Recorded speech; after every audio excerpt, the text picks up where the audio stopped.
By the time the Second World War ended in 1945, Europe was in ruins. The daunting task of rebuilding and planning a better future began. The 1950s brought a spirit of new beginnings, and Robert Schuman, the French foreign minister, gave a speech outlining a vision of France, West Germany, Italy and the Benelux countries, sharing strategic resources in order to build a lasting peace in Europe.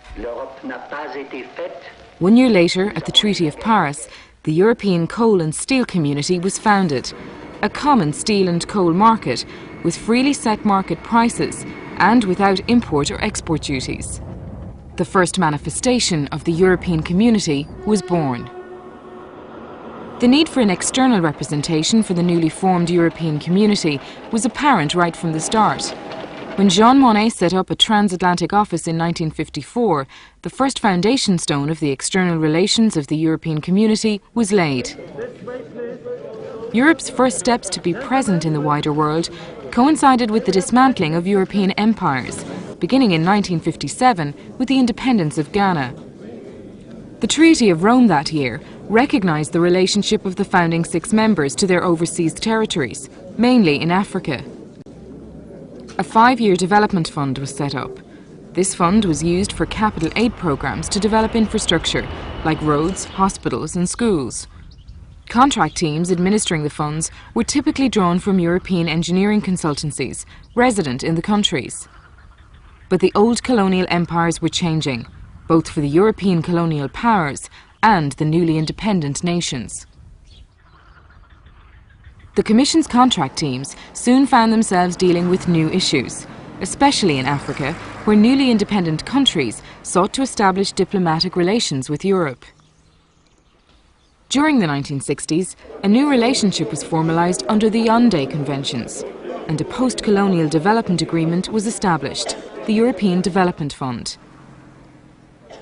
The contract teams were replaced by a new agency, the European Agency for Cooperation.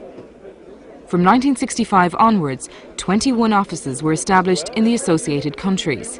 These offices were charged with implementing the grant aid of the new fund, dealing mainly with internal development issues. In Europe, the effects of the Cold War intensified with the building of what was to become the iconic symbol of the Cold War, the Berlin Wall. While in Western Europe, walls were coming down.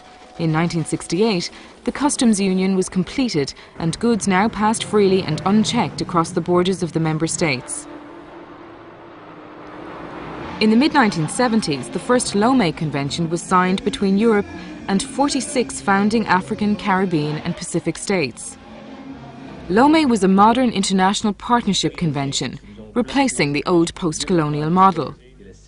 Lomé redefined the relationship between Europe and developing countries. It addressed more than just development cooperation. Now trade, regional integration, political issues and cultural cooperation were on the agenda. European delegation offices were charged specifically with the responsibility of implementing the Lomé Convention, and the number of these delegations doubled. The European Community continued to grow, with the accession of Ireland, the UK and Denmark. The mid-70s also saw the signing of community protocols with 8 southern and eastern Mediterranean countries. The relationship and attention given to Latin America was strengthened when Spain and Portugal joined. Stronger ties were also developed in Asia. Europe became more professional in its dealings with the rest of the world. An international European personality was steadily being created to deal with the changing world. By 1980, there were 50 delegation offices around the world. Delegations opened at the rate of 5 a year, as Europe took an increasing role in world affairs. The need for a common foreign policy became more pressing, and a common foreign and security policy was eventually formalised in 1992 by the Maastricht Treaty.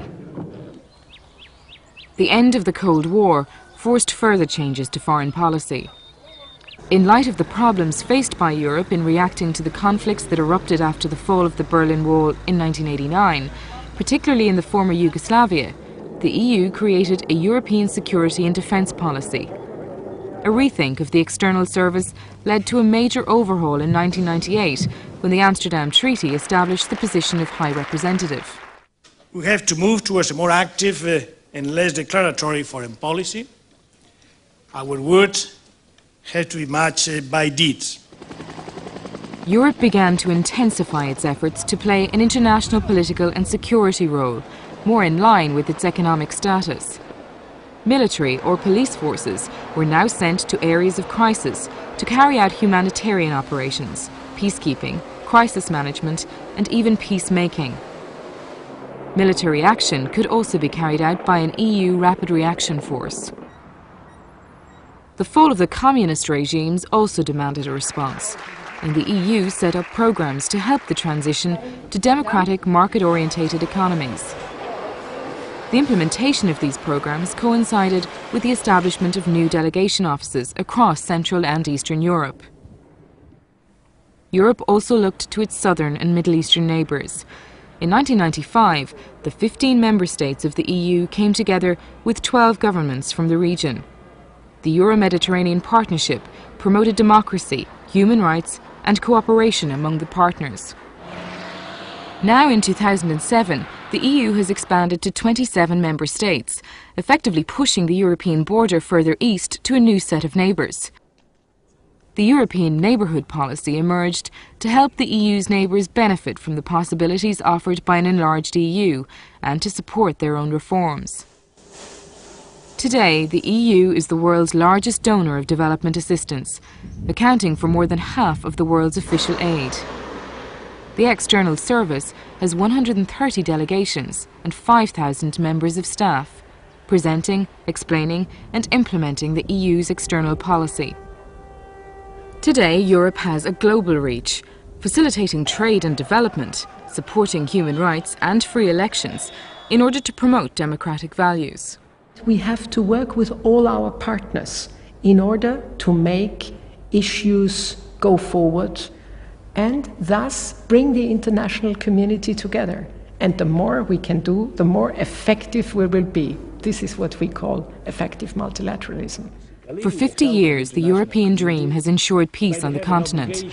In a world of global threats and challenges, the Europe of the 21st century will continue to tackle the current concerns of its citizens, such as the economy, quality of life and security. It will also become a stronger global player committed to multilateralism, using its foreign policy tools of aid, trade and economic agreements to promote human rights, democracy, freedom and justice throughout the world.